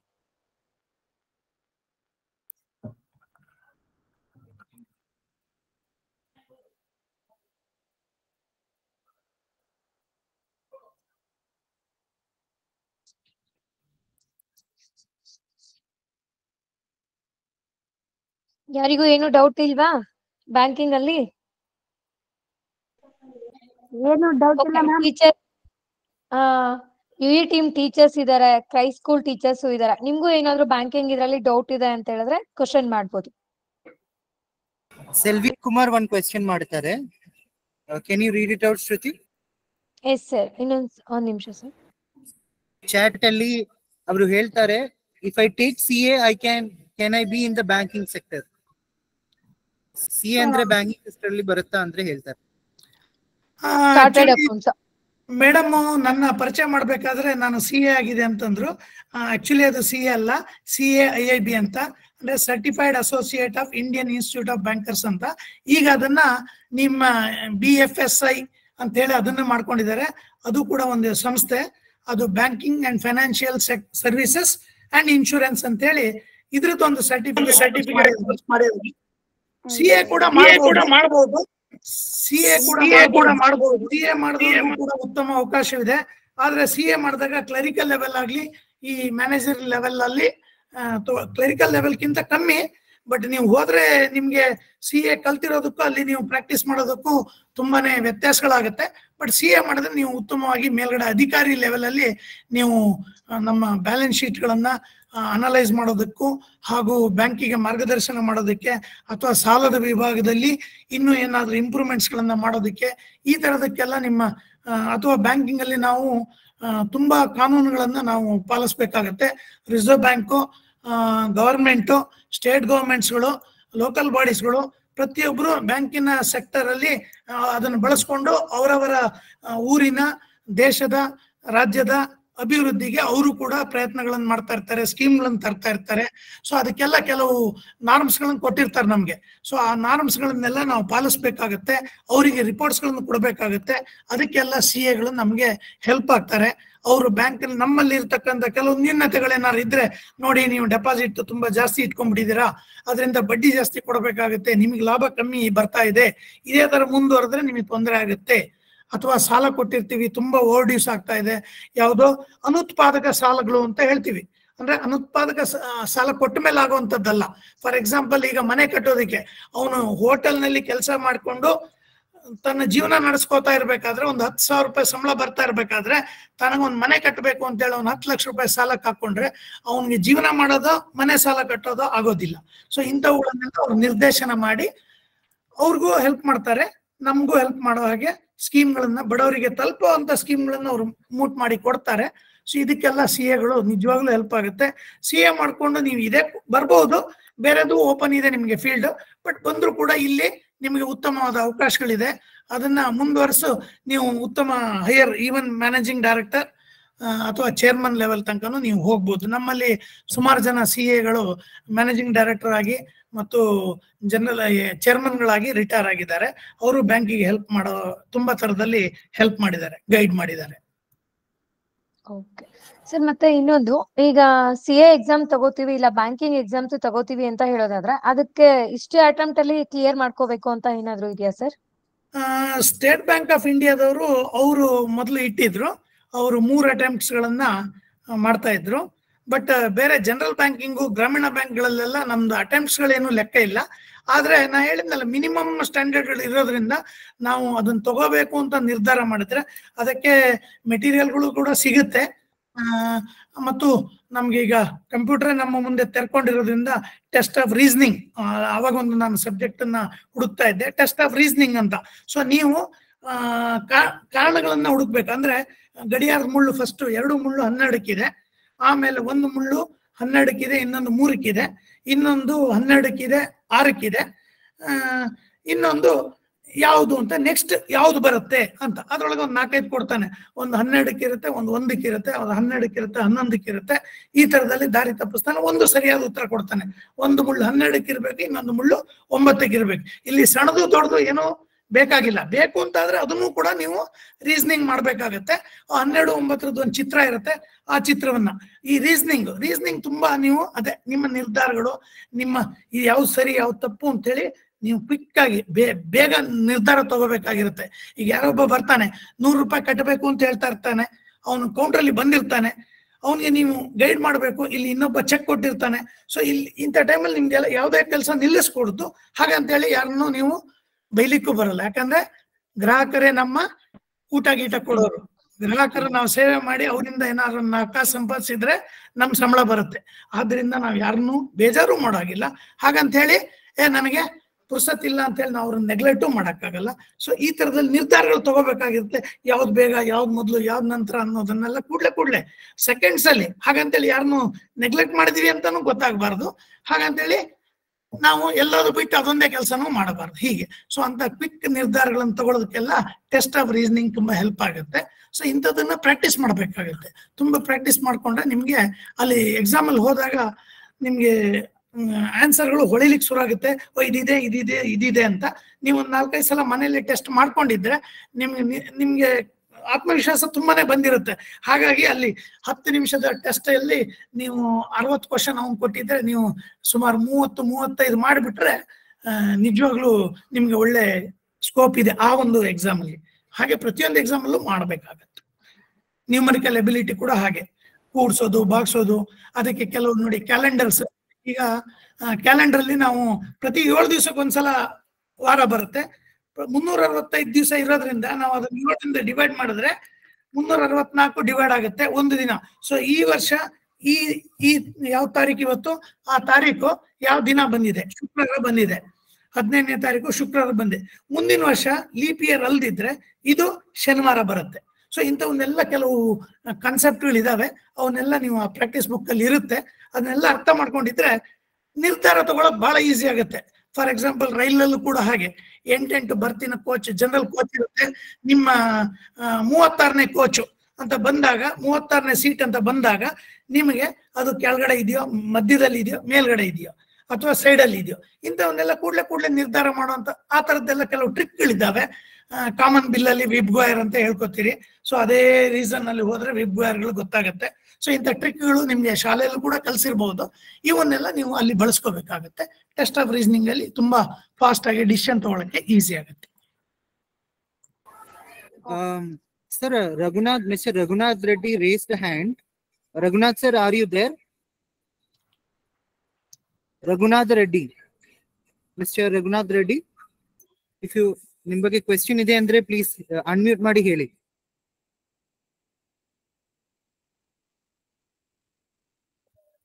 ಬೇರೆ if you want to ask any question, please raise your hand. ಇನ್ ಯಾರ್ದಾದ್ರೂ ಕ್ವಶನ್ ಇದೆಯಾ ಮಕ್ಳಾ? ಇನ್ನೇನಾದ್ರೂ ಡೌಟ್ ಇದೆಯಾ ನಿಮ್ದು ಬ್ಯಾಂಕಿಂಗ್ ಅಲ್ಲಿ? Yashwant Reddy, please unmute and speak. Ma'am, ಅದು ಲಾಸ್ಟ್ ಅಲ್ಲಿ ATM ಕಾರ್ಡ್ ಅಲ್ಲಿ 0 ಇರುತ್ತಲ್ಲ ನಂಬರ್, ಹೇಳಪ್ಪ ಮುಂದೆ ಹೇಳು. ಅದು ಅಮೌಂಟ್ ಕಟ್ ಆಗುತ್ತಂತ, ಹೌದಾ? 0 ಇರುತ್ತೆ ಅಂತ ಹೇಳಿದ್ರೆ ನಂಗೆ ಅರ್ಥ ಆಗ್ಲಿಲ್ಲ ಪುಟ. ಸರ್, ಅದು ATM ಕಾರ್ಡ್ ಅಲ್ಲಿ ಲಾಸ್ಟ್ ಅಲ್ಲಿ 0 ಅಂತ ಇರುತ್ತೆ. ಅದು ಆದ್ರೆ ಅದು ಅಮೌಂಟ್ ಕಟ್ ಆಗುತ್ತಂತಾರೆ. ಅದು ಹಾಗೇನಿಲ್ಲ. ಆದ್ರೆ ನಿನ್ನ ಖಾತೆಯಲ್ಲಿ ನೀನು ಏನೂ ದುಡ್ಡು ಇಡದೆ ನೀನು ದುಡ್ಡು ತೆಗೆಯೋ ಪ್ರಯತ್ನ ಮಾಡಿದ್ರೆ ನಿನ್ನ ಒಂದು ಟ್ರಾನ್ಸಾಕ್ಷನ್ಗೋಸ್ಕರ ಬ್ಯಾಂಕಿನ ಸಂಪನ್ಮೂಲಗಳನ್ನ ನೀನು ಬಳಸ್ಕೊಂಡಿರೋದ್ರಿಂದ ಅದಕ್ಕೆ ನಿನಗೆ ಚಾರ್ಜ್ ಅಂತೇಳಿ ಅವ್ರು 21 ರೂಪಾಯಿ ಹಾಕ್ತಾರೆ. ಯಾವಾಗ ನಿನ್ನ ಖಾತೆಯಲ್ಲಿ ದುಡ್ಡು ಇಲ್ಲದೆ ನೀನು ದುಡ್ಡು ತೆಗೆಯೋ ಪ್ರಯತ್ನವನ್ನ ಮಾಡಿದ್ರೆ, ಅದ್ರ ಬದಲಿ ದುಡ್ಡು ತೆಗೆಯೋ ಪ್ರಯತ್ನ ಬಿಟ್ಟು ನೀನು ಬ್ಯಾಲೆನ್ಸ್ ಕೇಳಿದ್ರೆ ಏನೂ ಆಗೋಲ್ಲ. ಅದಕ್ಕೆ ಕೆಲವು ರಿಸ್ಟ್ರಿಕ್ಷನ್ಸ್ ಇದೆ. ತಿಂಗಳಲ್ಲಿ ಇಷ್ಟೇ ಟ್ರಾನ್ಸಾಕ್ಷನ್ ನೀನು ಯೂಸ್ ಮಾಡಬೇಕು. ಅದಕ್ಕಿಂತ ಜಾಸ್ತಿ ಮಾಡಿದ್ರೆ ಬ್ಯಾಂಕಿನ ಸಂಪನ್ಮೂಲ ನಿನಗೆ ಬಳಕೆ ಆಗೋದ್ರಿಂದ, ಬ್ಯಾಂಕಿಗೆ ಖರ್ಚಾಗೋದ್ರಿಂದ ಅದನ್ನ ನಿನಗೆ ಅವರು ಪಾಸ್ ಆನ್ ಮಾಡ್ತಾರೆ. ಅದನ್ನೇ ನಿನ್ನಿಂದ ವಸೂಲ್ ಮಾಡ್ತಾರೆ. ಅಷ್ಟೇ ಬಿಟ್ರೆ 0 ಇದ್ರೆ 1 ಇದ್ರೆ ಆತರ ಏನು ನಂಬರ್ ಮೇಲ್ಗಡೆ ಯಾವುದನ್ನು ಮಾಡಕ್ ಸಾಧ್ಯವೇ ಇಲ್ಲ. ಆ ನಂಬರಿಂಗಿಗೂ ನಿಮ್ಮ ಹಣಕ್ಕೂ ನಿಮ್ಮ ವ್ಯವಹಾರಕ್ಕೂ ಏನು ಸಂಬಂಧ ಇರೋದಿಲ್ಲ. ಆದ್ರೆ ನೀವು ಈ ತರ ತಪ್ಪುಗಳನ್ನ ಮಾಡಿದ್ರೆ ಅವಾಗ ತೊಂದರೆ ಆಗುತ್ತೆ. Thank you sir.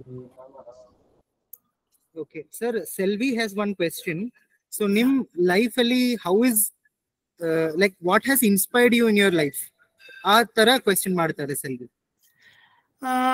ಆಕ್ಚುಲಿ ವೃತ್ತಿ ಜೀವನಕ್ಕೆ ಅದೇ ಹೇಳಿದ್ನಲ್ಲ, ಫಸ್ಟ್ ಊಟ ತಿಂಡಿ ನೆಸರಿ ಇತ್ತು. ಹಾಗಾಗಿ ಫಸ್ಟ್ ವೃತ್ತಿ ಏನಾದ್ರು ಸಿಗ್ಬೇಕಾಗಿತ್ತು. ಅದಕ್ಕೆ ನನಗೆ ಬ್ಯಾಂಕಿಂಗ್ ವರವಾಗಿ ಬಂತು.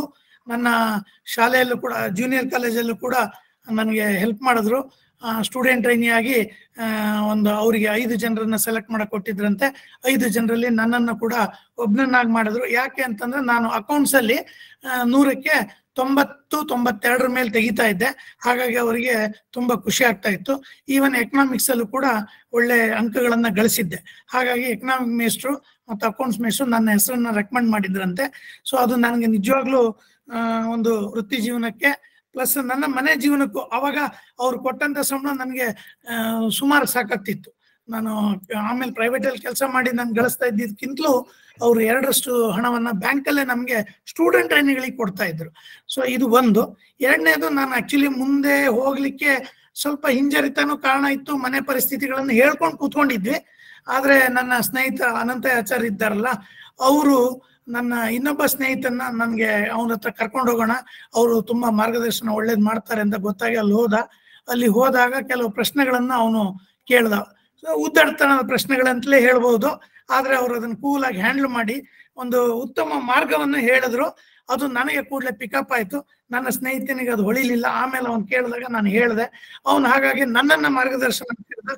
ನಾನು ಅವರಿಗೆ ಮಾರ್ಗದರ್ಶನ ಮಾಡೋ ದೃಷ್ಟಿನಲ್ಲಿ ಶುರು ಮಾಡಿದ್ದಂಥದ್ದು ನನಗೆ ಉತ್ತಮ ಮಾರ್ಗದರ್ಶನ ಆಯ್ತು. ಯಾಕಂದ್ರೆ ನಾನು 5-6 ಜನ ನನ್ನ ಕೊಲೀಗ್ಸ್ಗಳಿಗೆ ಅವರ ಪ್ರಮೋಷನ್ಗೆ ಹೆಲ್ಪ್ ಮಾಡಕ್ಕೆ ಅಂತ ಹೇಳಿ ಕ್ಲಾಸ್ ಸ್ಟಾರ್ಟ್ ಮಾಡಿದೆ. ಅನಂತ ಆಚಾರ್ಯರು ನಮಗೆ ಮಾರ್ಗದರ್ಶನ ಮಾಡಿದ್ರು, ಅದೇ ತರ ಮಾಡಿದ್ರೆ ನಿನಗೆ ಒಳ್ಳೇದಾಗುತ್ತೆ ಅಂತ. ಸೊ ಆದ್ರಿಂದ ನಾನು 4-5 ಜನರಿಗೆ ಇದನ್ನ ಹೇಳಲಿಕ್ಕೆ ಶುರು ಮಾಡಿದೆ. ದಿನ ಕ್ಲಾಸ್ಗಳು ಮಾಡ್ತಾ ಇದ್ದೆ. ಹಾಗಾಗಿ ನನಗೆ ಅದೆಲ್ಲ ಮನನವಾಗಿ ಎಕ್ಸಾಮ್ ಅಲ್ಲಿ ಹೋಗಿ ಕೂತ್ಕೊಂಡಾಗ ನಾ ಹೇಳಿದ್ನಲ್ಲ, ಪಟ ಪಟ ಪಟ ಪಟ ಕೂಡ್ಲೆ ಎಲ್ಲದನ್ನು ಬರೀಲಿಕ್ಕೆ ತುಂಬಾ ಹೆಲ್ಪ್ ಆಯ್ತು. ಅದರಿಂದ ನಾನು ಉತ್ತಮ ಅಂಕ ಗಳಿಸಿದೆ. ಉತ್ತಮ ಅಂಕ ಗಳಿಸಿದ್ರಿಂದ ನನ್ನ ಮೇಲಧಿಕಾರಿಗಳ ಗಮನಕ್ಕೆ ಬಿದ್ದೆ.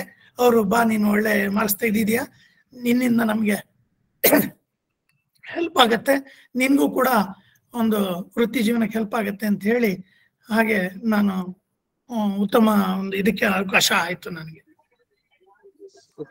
ಜಿಜ್ಞಾಸೆ ಇರ್ಬೇಕು ಮನಸ್ಸಿನಲ್ಲಿ, ಯಾವಾಗ್ಲೂ ಜಿಜ್ಞಾಸೆ ಇರ್ಬೇಕು, ಪ್ರಶ್ನೆ ಮಾಡುವಂತದ್ದು ಇರ್ಬೇಕು. ಊರಿಗೆ ಪ್ರಶ್ನೆ ಎದುರುಗಡೆ ಮಾಡಕ್ ಹೋಗದೆ ಇದ್ರು ನಿಮ್ಮ ಮನಸ್ಸಿನಲ್ಲಿ ನೀವು ಪ್ರಶ್ನೆಗಳನ್ನ ಹಾಕೋಬೇಕು. ಇದು ಯಾಕೆ ಹೀಗಾಯ್ತು, ಇದು ಹೀಗೋ ಸರಿನಾ, ಇದು ತಪ್ಪ, ಈ ತರ ನಿರ್ಧಾರಗಳನ್ನ ನೀವು ಮನಸ್ಸಲ್ಲೇ ತಗೊಳ್ಳಿ, ತೋರಿಸ್ಬೇಡಿ. ತೋರಿಸಿದ್ರೆ ತಪ್ಪಾಗ್ಬಹುದು. ಯಾಕಂದ್ರೆ ಈಗ ಶಾಲೆಯಲ್ಲಿ ಆದ್ರೆ ಅವ್ರ ಪ್ರಶ್ನೆಗೆ ಅವಕಾಶ ಕೊಟ್ಟಾಗ ದಯವಿಟ್ಟು ನಿಮ್ ಪ್ರಶ್ನೆಗಳನ್ನ ಕೇಳ್ಬೋದು. ಅವ್ರ ಪ್ರಶ್ನೆಗೆ ಅವಕಾಶ ಕೊಡ್ಲಿಲ್ಲ ಅಂತ ಆದ್ರೆ ನೀವು ಆಮೇಲೆ ಹೋಗಿ ರೂಮಲ್ಲೂ ಕೂಡ ಮಾಡ್ಬೋದು. ಯಾಕಂದ್ರೆ ಕೆಲವು ಸಲ ನಾವು ಕ್ಲಾಸಲ್ಲಿ ಪ್ರಶ್ನೆ ಕೇಳೋದು ಉದ್ದಟತನ ಆಗ್ಬಹುದು. ಯಾಕೆಂದ್ರೆ ಅವ್ರಿಗಿರೋ ಸಮಯದ ಪರಿಮಿತಿಯಲ್ಲಿ ಅವ್ರೇನೋ ಮಾಡ್ತಾ ಇರ್ತಾರೆ. ಅವ್ರಿಗೆ ಪುರ್ಸತ್ ಯಾವಾಗಿದೆ ಅಂತ ಕೇಳ್ಕೊಂಡು ರೂಮಿಗೆ ಹೋಗಿ, ಸರ್ ನನಗಿಂತದೊಂದು ಪ್ರಶ್ನೆ ಇದೆ, ಅದಕ್ಕೆ ಉತ್ತರ ಇದೆ, ಈ ತರ ಕಂಡ್ಕೊಳ್ಳೋದು. ಜಿಜ್ಞಾಸೆ ಇರಬೇಕು. ಈ ಜಿಜ್ಞಾಸೆ ನೀವು ಅದನ್ನ ಪಾಸಿಟಿವ್ ಆಗಿ ಬಳಸ್ಕೋಬೇಕು ಲೈಫಲ್ಲಿ. ನಿಜವಾಗ್ಲೂ ನಿಮ್ಗೆಲ್ಲರಿಗೂ ಇದು ಅನುಕೂಲ ಆಗುತ್ತೆ. ಈ ತರ ಮಾಡ್ಕೊಳ್ಳಿ. ನೀವು ಬ್ಯಾಂಕಿಂಗ್ ಕರಿಯರು ಅಥವಾ ಇನ್ಯಾವುದೇ ಕರಿಯರ್ಗೂ ಕೂಡ ಇವೆಲ್ಲ ಫೌಂಡೇಶನ್ ಸ್ಟೋನ್ಗಳು, ಇವನ್ನೆಲ್ಲ ಇಟ್ಕೊಂಡ್ರೆ ನಿಜವಾಗ್ಲೂ ಒಂದಲ್ಲ ಒಂದು ವೃತ್ತಿ ಜೀವನ ನಿಮ್ಗೆ ನೀವು ಬಯಸಿದ್ದಂತ ಸಿಗುತ್ತೆ. ಪ್ರಯತ್ನ ಮಾಡಿ ಉತ್ತಮವಾಗಿ ನೀವು ಮುಂದೆ ನಿಮ್ಮ ಲೈಫನ್ನ ಲೀಡ್ ಮಾಡಬಹುದು ಅಂತ ನಾನು ಹಾರೈಸ್ತಾ ಈ ಅವಕಾಶ ಕೊಟ್ಟಿದ್ದಕ್ಕೆ ಎಲ್ಲರಿಗೂ ನಾನು ಧನ್ಯವಾದಗಳನ್ನ ಹೇಳ್ತೇನೆ. ಇನ್ನು ಓಪನ್ ಇದ್ದೀನಿ, ಏನಾದ್ರು ಕೇಳೋದಿದ್ರೆ ಕೇಳ್ಬಹುದು. ನಿಂಗಣ್ಣ ಸರ್ ರೇಸ್ ಹ್ಯಾಂಡ್ ಮಾಡಿದೀರಾ ಸರ್? ಏದಾದ್ರು ಕ್ವೆಶ್ಚನ್ ಇದ್ರೆ ಪ್ಲೀಸ್ ಹೇಳಿ. ಹಲೋ, ಒಂದು ಪ್ರಶ್ನೆ ಲಾಸ್ಟ್. ಕೇಳಿ ಸರ್, ಕೇಳಿ ಸರ್. ಈಗ ನಾವು ಲೋನ್ ತಗೋಬೇಕು ಅಂದ್ರೆ ಆರ್ಟ್ಸ್, ಸೈನ್ಸ್, ಕಾಮರ್ಸ್ ವಿದ್ಯಾರ್ಥಿಗಳು ಇರ್ತಾರೆ, ಬಟ್ ಇಂಜಿನಿಯರ್ ಸ್ಟೂಡೆಂಟ್ಸ್ ಇರ್ತಾರೆ. ಯಾವೆಲ್ಲ ವಿದ್ಯಾರ್ಥಿಗಳಿಗೆ ಲೋನ್ ಸಿಗುತ್ತೆ ಇಲ್ಲಿ ಸರ್? ಅದು ಆಕ್ಚುಲಿ ಇಂಥದೇ ಅಲ್ಲಿ ಏನ್ ಹೇಳ್ತಾರೆ, ಉತ್ತಮ ಅಂಕಗಳನ್ನ ಗಳಿಸಿರುವಂತದ್ದು ಒಂದು. ಆಮೇಲೆ ಆಕ್ಚುಲಿ ಈವನ್ ಬಿ.ಕಾಮ್ ಓದ್ಲಿಕ್ಕೂ ಕೂಡ ಸಾಲ ಸಿಗುತ್ತೆ, ಸಿಗಲ್ಲ ಅಂತಲ್ಲ. ಆದ್ರೆ ಬಿ.ಕಾಮ್ ಅಂತ ಓದಂತ ಪರಿಸ್ಥಿತಿನಲ್ಲಿ ಅವನಿಗಿರ್ತಕ್ಕಂಥ ಆಲ್ರೆಡಿ ಸ್ಕಾಲರ್ಶಿಪ್ ಅದು ಇದು ಇದ್ದಾಗ ಅಷ್ಟು ಸಾಕಾಗ್ತಾ ಇರುತ್ತೆ. ಅದ್ರಗಿಂತಲೂ ಇನ್ನೂ ಜಾಸ್ತಿ ಎಲ್ಲ ಹೊರಗಡೆ ಹೋಗಿ ಓದ್ಬೇಕಾಗತ್ತೆ, ಸ್ಟಡಿ ಮಾಡ್ಬೇಕಾಗತ್ತೆ. ಅವಾಗ ಅವನ ಕಾಂಪಿಟೆನ್ಸ್ ಅನ್ನ ಅವ್ನು ತೋರಿಸ್ಬೇಕಾಗತ್ತೆ. ಕಾಂಪಿಟೆನ್ಸ್ ಅಂದ್ರೆ ಬಿ.ಕಾಮ್ ಓದ್ಬಿಟ್ಟು ನಾಳೆ ಅವ್ನು ಏನೋ ಒಂದು ಸಣ್ಣ ಜಾಬ್, ಕಾರ್ಕುನ ಕ್ಲರ್ಕ್ ಆಗಿ ಯಾವುದೋ ಒಂದು ಪ್ರೈವೇಟ್ ಫರ್ಮ್ ಅಲ್ಲಿ ಬರೆದ್ರೆ ಅವನಿಗೆ ಎಷ್ಟು ಸಂಬಳ ಕೊಡ್ತಾರೆ ಸರ್? ಅದರಿಂದ ಅವನು ಸಾಲ ಕಟ್ಟಕ್ಕೆ ಸಾಧ್ಯವೇ? ಆಗತ್ತೆ. 10-20 ಸಾವಿರ ಆದ್ರೆ ಅವನು ಕಟ್ಟಬಹುದು. ಆದ್ರೆ ಲಕ್ಷಗಟ್ಟಲೆ ಸಾಲ ಆಗೋದಿಲ್ಲ. ಸೊ ಈ ತರ ನಾವು ಪ್ರತಿಯೊಂದನ್ನು ಮ್ಯಾಚ್ ಮಾಡ್ತೇವೆ. ಅವನು ಯಾವ ಕೋರ್ಸ್ ತಗೊಂಡಿದ್ದಾನೆ, ಅವನಿಗೆ ಮುಂದೆ ಜಾಬ್ ಪ್ರಾಸ್ಪೆಕ್ಟ್ಸ್ ಹೇಗಿದೆ, ಅವನಿಗೆ ಈಗ ನಿಜವಾಗ್ಲೂ ಬಳಕೆಗೆ ಎಷ್ಟು ಬೇಕು. ಸುಮ್ಮನೆ ಲಕ್ಷಗಟ್ಟಲೆ ಕೇಳಿದ ತಕ್ಷಣ ಕೊಡಕ್ ಆಗೋದಿಲ್ಲ. ಸೊ ಅವ್ನು ಯಾವ್ದಕ್ ಬೇಕು, ಎಷ್ಟು ಬೇಕು. ಇಂಜಿನಿಯರಿಂಗ್ ಓದೋರ್ಗೆ ನಾವು ಲಕ್ಷಗಟ್ಟಲೆ ಸಾಲ ಕೊಟ್ಟಿದೀವಿ ಸರ್. ಈವನ್ ಫಾರಿನ್ ನಲ್ಲಿ ಹೋಗಿಂದ ಫಾರಿನ್ ಸ್ಟಡೀಸ್ಗೆ 25-30 ಲಕ್ಷ ರೂಪಾಯಿ ಆಗುತ್ತೆ ಈಗ. ಅದು ಕೂಡ ನಾವು ಕೊಟ್ಟಿದ್ದೇವೆ. ಅವ್ನು ಇಲ್ಲಿ ಓದ್ಲಿಕ್ಕೆ ಒಂದು 7-8 ಲಕ್ಷ, ಅಲ್ಲಿಗೆ ಒಂದು 30 ಲಕ್ಷ ತಗೊಂಡಿದ್ದಾನೆ. ಆದ್ರೆ ಕಾಂಪಿಟೆನ್ಸ್ ಅಲ್ಲಿ ಹೀಸ್ ಪ್ರೂವ್ಡ್.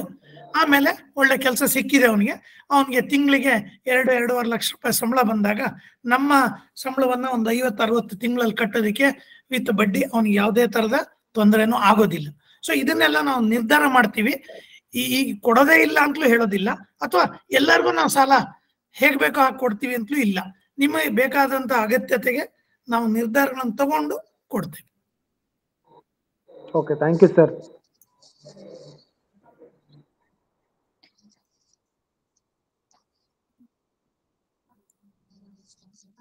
ಓಕೆ, ನೆಕ್ಸ್ಟ್ ಈಗ ಇದೇ ತರ ನೀವು ಸ್ಟಾರ್ಟಿಂಗ್ ಬಂದಾಗ ಒಂದು ಫಾರ್ಮ್ ನ ಫಿಲ್ ಮಾಡಿದ್ರಲ್ವಾ, ಅದೇ ತರ ಈಗ ಇದು ಫೀಡ್ಬ್ಯಾಕ್ ಫಾರ್ಮ್ ಇದೆ. ಎಲ್ಲಾ ಮಕ್ಕಳು ಸಹ ಫೀಡ್ಬ್ಯಾಕ್ ಫಾರ್ಮ್ ನ ಫಿಲ್ ಮಾಡಿ. ನಿಮ್ಗೆ ಏನ್ ಅನ್ಸ್ತು ಮ್ಯಾಮ್? ಈ ಫೀಡ್ಬ್ಯಾಕ್ ನಮ್ಗೆ ಗೊತ್ತಾಗ್ತಿಲ್ಲ ಮ್ಯಾಮ್, ಒಂದ್ಸಲ ನೋಡಿ. ಓಕೆ ಸರ್, ಅರ್ಜುನ್ ಸರ್ ಒಂದ್ಸಲ ಸ್ಕ್ರೀನ್ ನ ಶೇರ್ ಮಾಡ್ಬೋದಾ?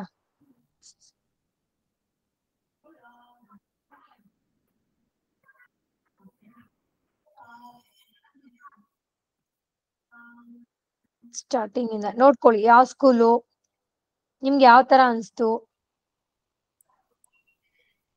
ಮತ್ತೆ ನೀವು ಸ್ಟೂಡೆಂಟಾ ಇಲ್ಲ ಅಂದ್ರೆ ಯು ಟೀಮ್ ಅಲ್ಲಿ ಇರೋ ತರ, ಮತ್ತೆ ನಿಮ್ಗೆ ಯಾವ ತರ ಅನ್ಸ್ತು. ಅಂದ್ರೆ ಎಕ್ಸಲೆಂಟ್ ಅಂತ ಅಂದ್ರೆ 4 ಮಾರ್ಕ್ಸ್, ಇಲ್ಲ ನಮ್ಗೆ ಓಕೆ ಅನ್ನೋದಾದ್ರೆ 3, ಆ ತರ ನಿಮ್ಗೆ ಯಾವ ತರ ಅನ್ಸುತ್ತೋ ಅದನ್ನ ನೀವು ಆನ್ಸರ್ ಮಾಡ್ತಾ ಹೋಗ್ಬೇಕು.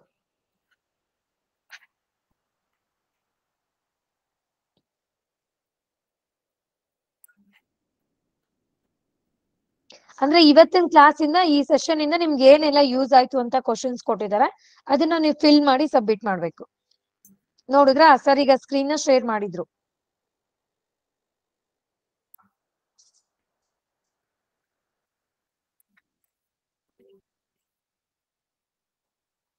ಚಾಟ್ ಬಾಕ್ಸ್ ಅಲ್ಲಿ ಇದೆ ನೋಡಿ ಲಿಂಕ್ ನ.